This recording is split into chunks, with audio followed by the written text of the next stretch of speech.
स्वागत है आपका जीएसजी के स्टडी चैनल पर। आज के इस डीप डाइव में हम भारत के संविधान के अनुच्छेद 1 से लेकर 395 तक का बहुत ही गहराई से विश्लेषण करने वाले हैं। स्लाइड 1 की तरफ अगर देखें तो ये जो संसद भवन का चित्र है ना, ये बस एक साधारण इमारत नहीं है, ये एक जादुई ब्लूप्रिंट है। बिल्कुल सही कहा आपने। और हमारा जो आज का मिशन है ना, वो एकदम स्पष्ट है। हमें चीजों को रटना बिल्कुल मना है।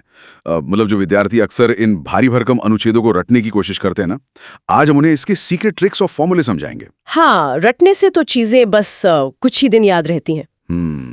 पर जब हम इसके पीछे का विज्ञान और लॉजिक समझ लेते हैं ना, तो वो जानकारी हमेशा के लिए हमारे दिमाग में छप जाती है। तो चलिए इसी को एक कंप्यूटर ऑपरेटिंग सिस्टम की तरह देखते हैं। स्लाइड 2 पर आते हैं। हाँ, स्लाइड 2 में हम देख सकते हैं कि संविधान कोई रैंडम सूची नहीं है। ये एक सममितीय ढांचा है, बिल्कुल एक कंप्यूटर के लॉजिकल ऑपरेटिंग सिस्टम की तरह। अच्छा, अगर ये कंप्यूटर है तो फिर इस सिस्टम का हार्डवेयर क्या होगा? बहुत ही बढ़िया सवाल है। इसके लिए हम स्लाइड 3 पर चलते हैं। स्लाइड 3 में बताया गया है कि भाग 1 यानी अनुच्छेद 1 से 4 तक ये हमारे सिस्टम का हार्डवेयर है। मतलब सबसे पहले तो देश की बाउंड्री तय करनी होगी ना। हाँ, बिना हार्डवेयर के तो कोई सॉफ्टवेयर काम ही नहीं करेगा। बिल्कुल। तो अनुच्छेद 1 कहता है कि भारत राज्यों का संघ है, और अनुच्छेद 2 से 4 तक नए राज्यों के गठन की बात करते हैं, यानी जमीन, नक्शा और बाउंड्री। मैं समझ गई। तो हार्डवेयर तो पूरी तरह से सेट हो गया। अब स्लाइड 4 की बात करते हैं। हार्डवेयर के बाद आते हैं उसके यूजर्स, यानी देश के नागरिक। हाँ, नागरिकता का जिक्र भाग 2 में है। बिल्कुल। भाग 2 में इसका जिक्र है अनुच्छेद 5 से 11 तक। और सुनने वालों के लिए यहाँ मेरे पास एक बहुत ही शानदार विजुअल ट्रिक है, नागपंचमी। अरे वाह, नागपंचमी, ये ट्रिक कैसे काम करती है? देखिए, नाग से हो गया नागरिकता और पंचमी से मतलब है 5, यानी नागरिकता से जुड़े अनुच्छेद 5 से शुरू होते हैं। है ना, एकदम आसान। हाँ, ये तो वाकई बहुत आसान और विजुअल तरीका है। तो अब हमारे पास यूजर्स आ गए हैं, पर सिस्टम को चलाने के लिए यूजर्स को कुछ परमिशंस भी तो चाहिए होंगे। परमिशंस मतलब उनके अधिकार। बिल्कुल। चलिए स्लाइड 5 देखते हैं। यहाँ भाग 3 की बात हो रही है, यानी मौलिक अधिकार, अनुच्छेद 12 से 35 तक। ये वो बुनियादी परमिशंस हैं जो सरकार भी आम इंसान से नहीं छीन सकती। लेकिन अगर कोई ताकतवर एडमिनिस्ट्रेटर ये अधिकार छीनने की कोशिश करे तो? इसीलिए तो अनुच्छेद 32 है, जिसे हम एक मास्टर रिबूट बटन कह सकते हैं। डॉक्टर BR अम्बेडकर ने इसे हृदय और आत्मा कहा था। हाँ, और इसके पीछे बहुत बड़ा लॉजिक काम करता है। मेरा तो ये मानना है कि ये ऐसा है जैसे आपको निचली अदालतों को बाईपास करके सीधे सुप्रीम कोर्ट के पास जाने का एक VIP पास मिल गया हो। एकदम सही उदाहरण दिया आपने। अब अधिकारों की बात तो हो गई, पर जहां अधिकार होते हैं वहां कुछ जिम्मेदारियां भी तो होती हैं। तो स्लाइड 6 पर चलते हैं। यहां हम भाग 4A यानी मौलिक कर्तव्यों की बात करेंगे, जो अनुच्छेद 51A में है। पर एक दिलचस्प बात यह है कि ये मूल संविधान में तो थे ही नहीं। हाँ, बिल्कुल नहीं थे। इन्हें 1976 में 42वें संशोधन के जरिए स्वर्ण सिंह समिति की सिफारिश पर जोड़ा गया था। तो क्या इसका मतलब ये है कि पहले सिर्फ अधिकार दिए गए? हाँ, इसके पीछे का लॉजिक ये था कि 1950 में जब देश नया आजाद हुआ था, तो लोगों को सुरक्षा की भावना देना सबसे ज्यादा जरूरी था। इसलिए पहले अधिकार देकर विश्वास जगाया गया। फिर 1976 आते आते उन्हें उनकी जिम्मेदारी समझाई गई। ये तो बहुत ही गहरा लॉजिक है। अब अधिकार और कर्तव्य दोनों स्थापित हो गए, पर इन्हें असल में लागू कौन करेगा? सरकारें। तो चलिए स्लाइड 7 की घोषणा करते हैं। यहाँ हम केंद्र बनाम राज्य, द मिरर इमेज के कंसेप्ट को समझेंगे। हाँ, ये संविधान की सबसे खूबसूरत विशेषता है। इसमें कॉपी पेस्ट का प्राकृतिक पैटर्न चलता है। इसे समझने के लिए हम स्लाइड 8 पर जाते हैं। यहाँ कार्यपालिका के लिए 1+1 और आगे 1 का फॉर्मूला है। अच्छा, ये +1 और आगे 1 का फॉर्मूला क्या है? देखिए, केंद्र में राष्ट्रपति का पद अनुच्छेद 52 में है। अब इसमें आप बस 1 जोड़ दीजिए। 52 में 1 जोड़ा तो 53 हो गया। बिल्कुल। और अब इस 53 के आगे 1 लगा दीजिए, तो संख्या बन गई 153। और ये 153 राज्य के राज्यपाल का पद है। अरे, ये तो सच में किसी गणितीय जादू जैसा है। मतलब रटने की कोई जरूरत ही नहीं। तो क्या मंत्रियों के लिए भी ऐसा कोई नियम है? चलिए स्लाइड 9 पर देखते हैं। हाँ, स्लाइड 9 में मंत्री परिषद के लिए -11 का जादुई नियम है। मतलब केंद्र के अनुच्छेदों में से 11 घटाइए और आगे 1 लगाइए। जैसे केंद्र में मंत्रिमंडल अनुच्छेद 74 में है, तो 74 में से 11 गए तो 63 बचे। आगे 1 लगाया तो 163 हो गया, यानी राज्य का मंत्रिमंडल। एकदम सही। ऐसे ही 75 में प्रधानमंत्री हैं, उसमें से 11 घटाएंगे तो 64 बचेगा। आगे 1 लगाया तो 164, जो कि मुख्यमंत्री का अनुच्छेद है। वाह, और महान्यायवादी 76 में है तो -11 करके 165 राज्य के महाधिवक्ता हो गए। इस एक नियम से कितने सारे कठिन अनुच्छेद आसानी से सुलझ गए। और ये नियम सिर्फ कार्यपालिका तक सीमित नहीं है।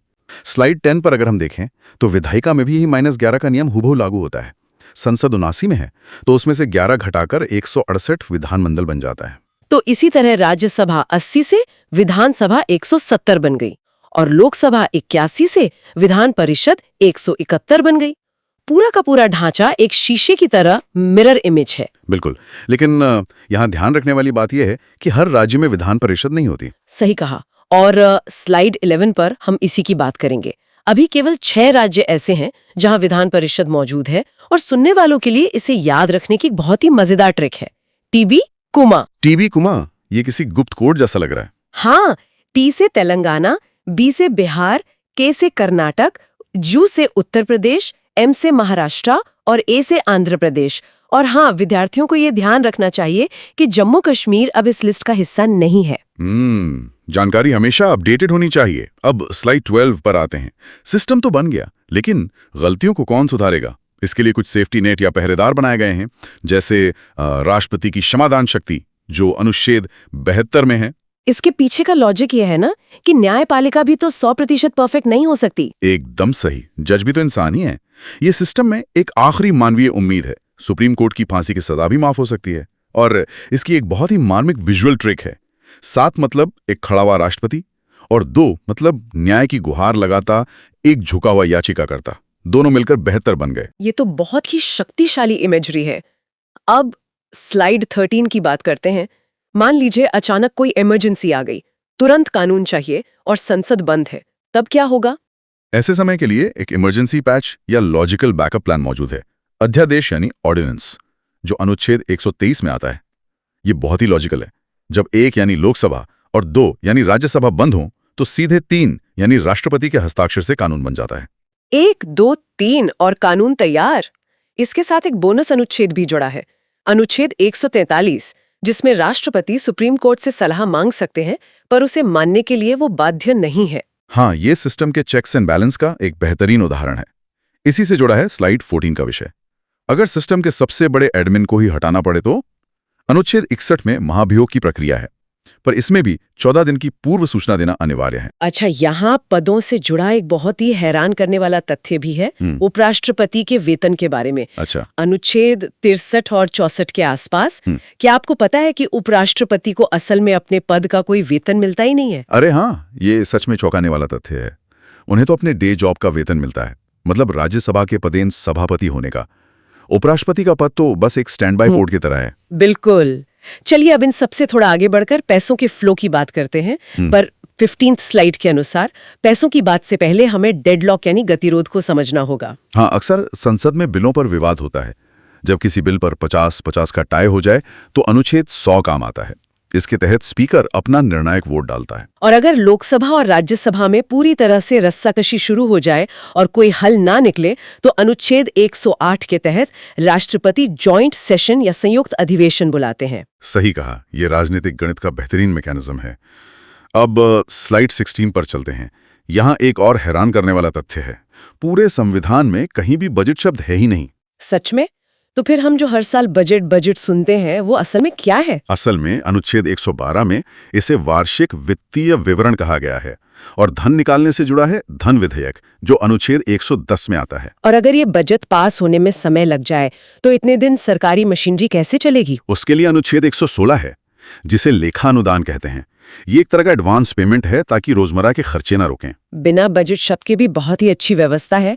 पर स्लाइड 17 पर आते हैं। एक बार पैसा निकल गया तो इन पैसों की निगरानी कौन करेगा? न्यायपालिका और ऑडिट। यहाँ फिर से केंद्र और राज्य वाले गणित का ही इस्तेमाल हुआ है। सुप्रीम कोर्ट अनुच्छेद 124 में है और इसके अंक बदल दें तो वो 214 बन जाएगा, जो राज्यों के हाईकोर्ट का अनुच्छेद है। और पैसों की ऑडिटिंग के लिए अनुच्छेद 148 में कैग की व्यवस्था है।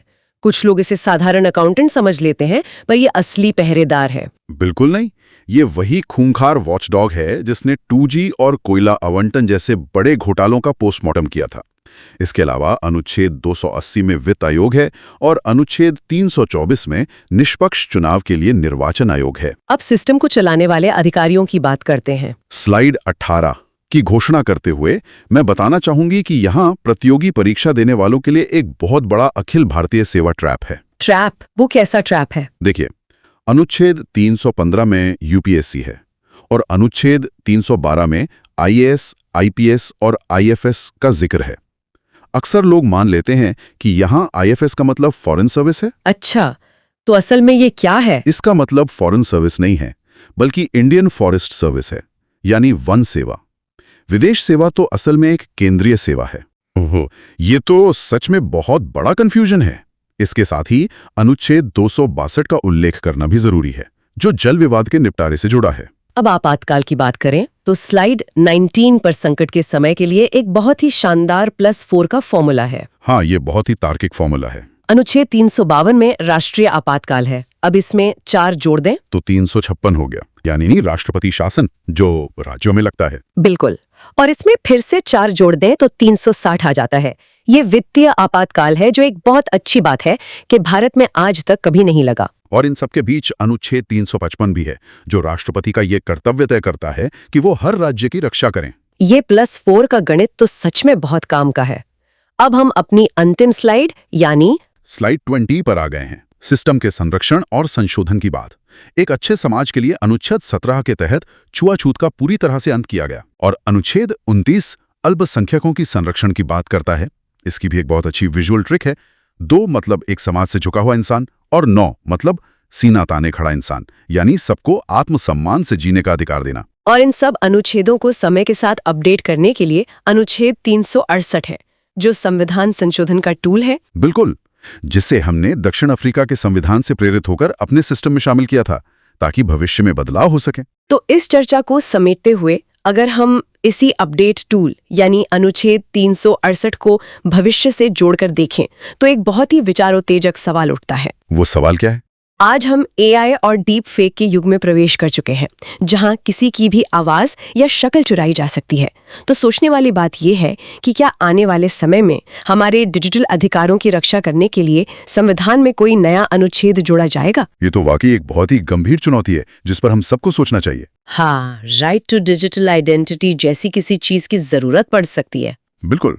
और सुनने वाले विद्यार्थियों को सक्रिय रखने के लिए जो हमारी आज की 20वीं स्लाइड थी, उस पर आधारित एक छोटा सा सवाल है। मौलिक अधिकारों का वर्णन किस भाग में किया गया है? विकल्प ए भाग 1, विकल्प बी भाग 2, विकल्प सी भाग 3 या विकल्प डी भाग 4। इसका जवाब खोजें और अपने ज्ञान का खुद परीक्षण करें। तो आज के इस सफर में हमने देखा कि हमारा संविधान रटने वाली किताब नहीं, बल्कि एक लॉजिकल ऑपरेटिंग सिस्टम है। इसके पीछे के विज्ञान को समझ लें तो यह हमेशा के लिए हमारी समझ का हिस्सा बन जाता है। इस डीप डाइव में हमारे साथ जुड़ने के लिए धन्यवाद। उस डिजिटल अधिकारों वाले सवाल पर जरूर विचार कीजिएगा।